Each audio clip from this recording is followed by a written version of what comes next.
Então, é uma coisa horrorosa. Então, nós estamos muito expostos a ser uma ruda ou sabe? Então, eu não disse nada de vocês expulsos do país. Então, ali nós construímos toda uma força de comunidade que já existia, de movimentos sociais, para além da escola e com a escola.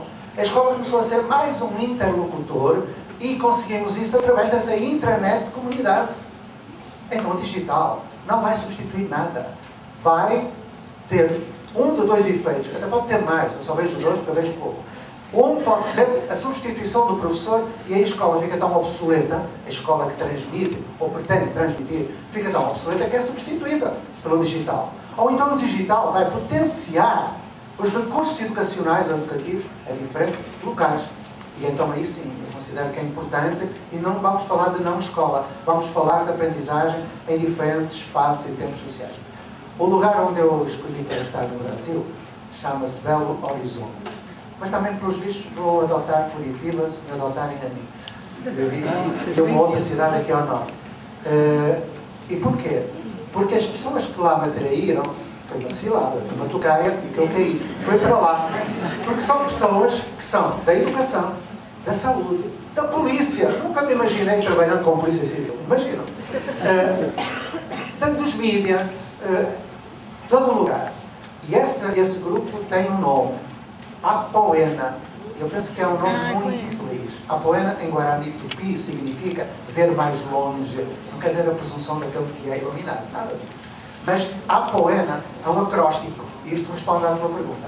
A-P-O-E-N-A. Aprende-se nas praças, oficinas, natureza. Já me perdi. Aprende-se nas praças, oficinas, escolas, natureza e artes. O antropológico, o cósmico, está tudo presente. Nós aprendemos na rua. Apoena, que bonito, não é? A gente tem que ir sempre o que é belo, o que todo lado educacional é estético. Então é isso.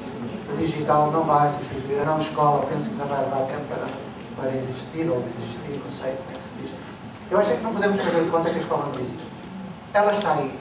Tem gente dentro, tem pessoas que merecem ser contempladas e perceber que realmente há outros níveis. O digital pode potenciar isso.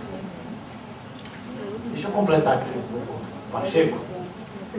Tem uma coisa que eu sempre brinco. Eu trabalhava em projetos sociais.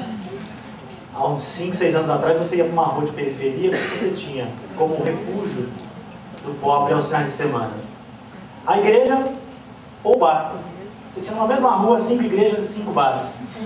Hoje você tem 5 lan houses nessa mesma rua.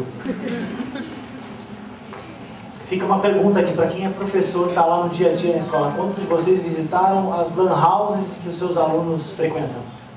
Para entender como é que é o comportamento deles frente às máquinas. O celular hoje, cada vez mais nas mãos das pessoas. Hoje você tem o MP7, MP9, 2 chips, TV digital no celular do cara, e isso tudo nas periferias é normal. A tecnologia está provocando hoje a mesma crise que o livro, há séculos atrás, provocou. Onde ele pega todo o conhecimento do mundo, enclausura, e olha, está aqui, essa é a verdade, isso aqui é o conhecimento do mundo.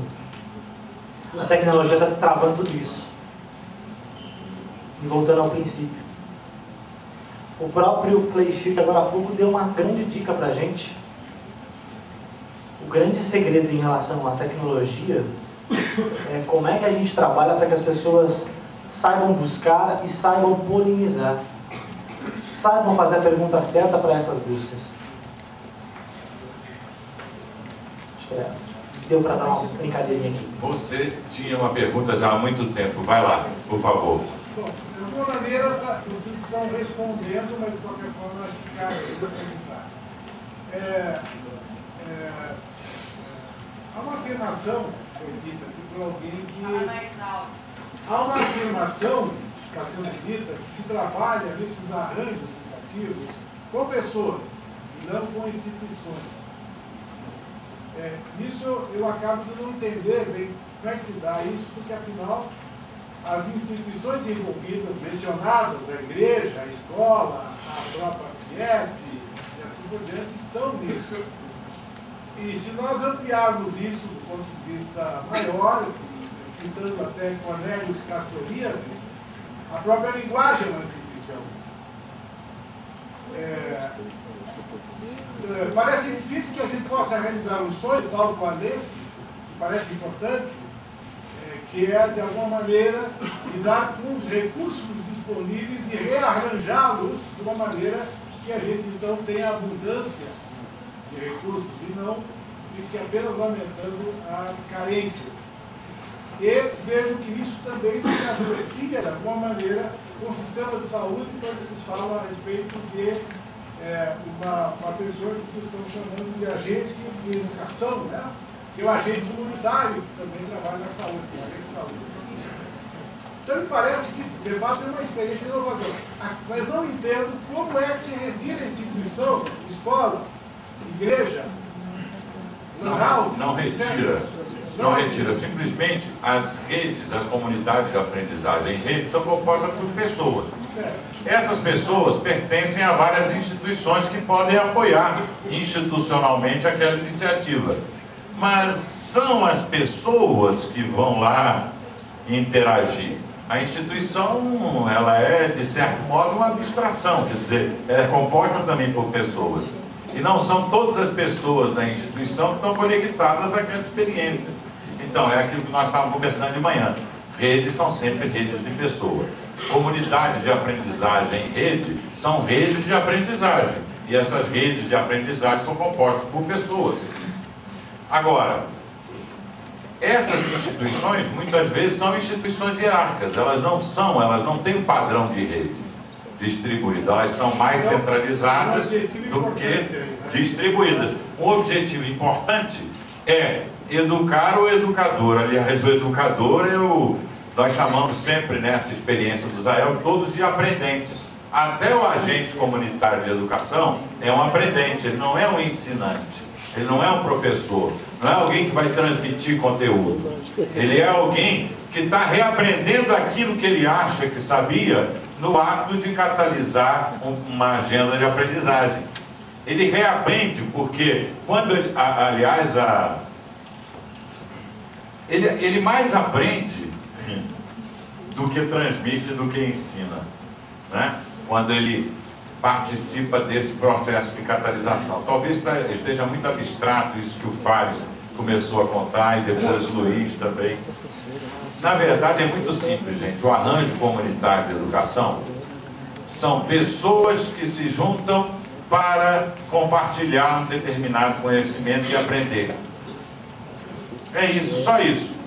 Você sabe fazer horta comunitária? Então você, junto lá das pessoas no seu bairro, que são 20 ou 30 que estão interessados, você vai dizer, olha, eu faço assim. E aí vocês juntos vão aprender a fazer horta comunitária. Você sabe permacultura? Da mesma forma, você sabe inglês? Quer ensinar inglês? Então pronto, vamos fazer uma comunidade de aprendizagem aqui para aprender inglês. Você sabe navegar na internet? Você sabe publicar? Então vamos fazer uma comunidade. É isso, não tem nada além disso. Agora, não fazer currículo pré-determinado. Não manter a relação professor-aluno. Aquela relação que diz, bom, tem aí o cara que sabe que vai transferir o conhecimento dele para mim que não sei nada. Não manter essa separação por idade. Isso é uma das coisas que está proibido no Zael. Se a gente puder falar assim, proibido. Porque quando você segrega por idade, você introduz uma separação que é hierarquizante. Dizer aqui só vai ter crianças até 8 anos, aqui vai ter de 8 a 14. Não, A coisa mais bacana é colocar uma senhora de 84 anos que não sabe navegar na internet, junto com uma outra de 10 anos, uma criança de 10 anos, que aprendeu.